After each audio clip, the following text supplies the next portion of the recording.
やっぱりこう自分がいろんなゲームとかやってて、そのゲームの配信者とか見てると、なんか自分が話すってなった後にやっぱ配信者って話すのうまいんだなって思ったりとか、そのどうやって相手に伝わる形で分かりやすく説明できるかっていうのはまだまだ難しい部分だなって思ってて、ただやっぱりそのドローフェストはアニメーター花火さんと一緒に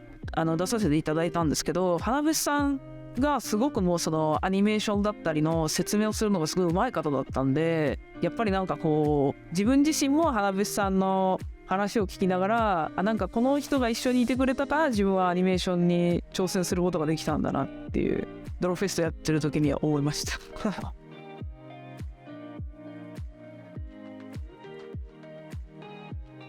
そうですね、もう全然なんかアニメーションやってる人すごいなとか、なんか自分がやるの大変そうだろうなと思ってたんですけど、まあ本当花火さんに教えていただいてやってみたらできるかもしれないみたいな感じでやってました。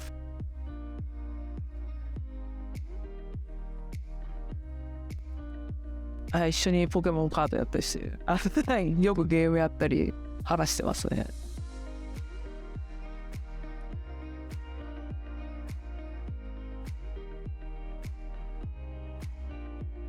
でもなんか YouTube やるかとかはまだあれなんですけど、改めて自分がどうやって絵を描いてるかっていうのを知るためにも動画に残してメイキング映像とか作ったりしたいなって思ってるのと、やっぱりそのさっき音楽が好きって言った話もそうなんですけど、ライブとかステージみたいな舞台演出が本当に好きなんで、自分が今やってるアニメーションをなんとかその立体演出にできないかっていうのはちょっと今目論んでる。なんか映像としてやりたいなと思って、やっぱそうなっていくと自分がもともとすごい好きだったものに近づいていくんだろうなって思ってます。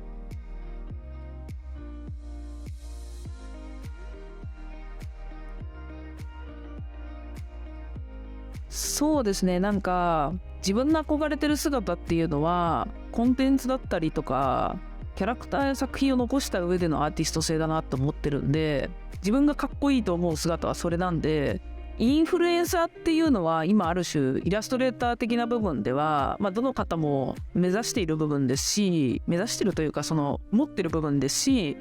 そのみんな考えながらすごいやってると思うんですけど、自分を見せるっていうのは逆に言うと自分以外のことができなくなっちゃうんで、自分はそこの可能性は閉ざしたくないなって思うし、そういう意味ではこの人は何でも挑戦するし、いろんなものにこう変化していける人っていう風には見られたいなって思ってます。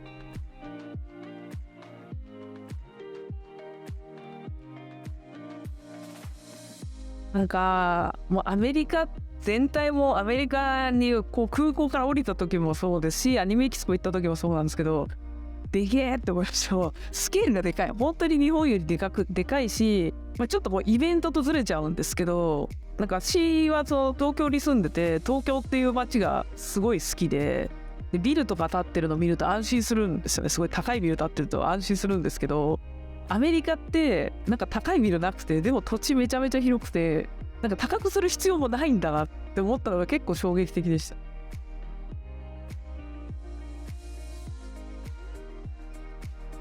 もともといつも使っている板タブ、インディオスの板タブを使ってやる予定だったんですけど、一緒に今回出られてた愛理さんが使う液タブのその機材を置いて、なんかいいなって思って、なんか面白そうだなって思って、初めてだけどやってみようかなって思って液タブ使ってみたんですけど、楽しかったです。意外となんかいけたなっていう感じで、ライブドローイングもこう最初始まった時は始まったって感じだったんですけど、いざやってみるとなんか意外と集中できるというか、そんなになんかこう歩いてる人のことも気にならなかったんで、普通に作業してたなって思いました。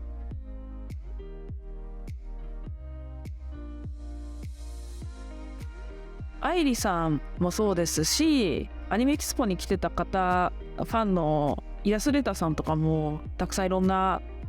明るい方もいましたし、その愛理さんと、こうライブドローイングの後にご飯をする機会があったんですけど、すごくクリエイティブだったり仕事をするっていうことに意欲的な方で、愛理さんがその日本のお仕事ってどういう状況になってるんですかとか、アメリカはこうでとか、そのキャラクターデザインって日本とやっぱりそのアメリカってちょっと違うよねとか、そのシンプルさが日本はこう結構売りだったりするけどアメリカは複雑なものが好きだったりするとか、お仕事ってこういう風に受けたりするとか、そういうすごいいろんなクリエイティブな話を結構初めて会ったにもかかわらずすごいぶっつけでストレートに聞いてくれて、海外に行ってもそういう話をできたのはすごい嬉しいなって思いました。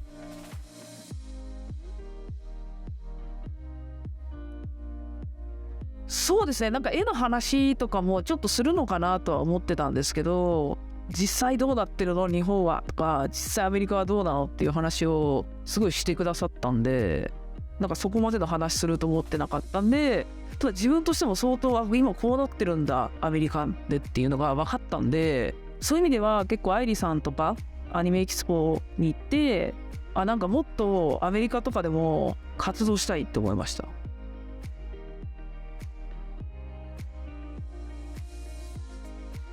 そうですね、その結構この自分が携わったこのコンテンツは日本だけで流行ってるんだろうなとか思ってたものもあって、ただそれが結構サイン会の時に僕あの作品すごい好きでって言ってくださる方がいて、なんかちゃんと海外で見てくれてる人がいるんだなと思って、それが嬉しかったですね。なんか自分が思ってる以上に自分のファンの方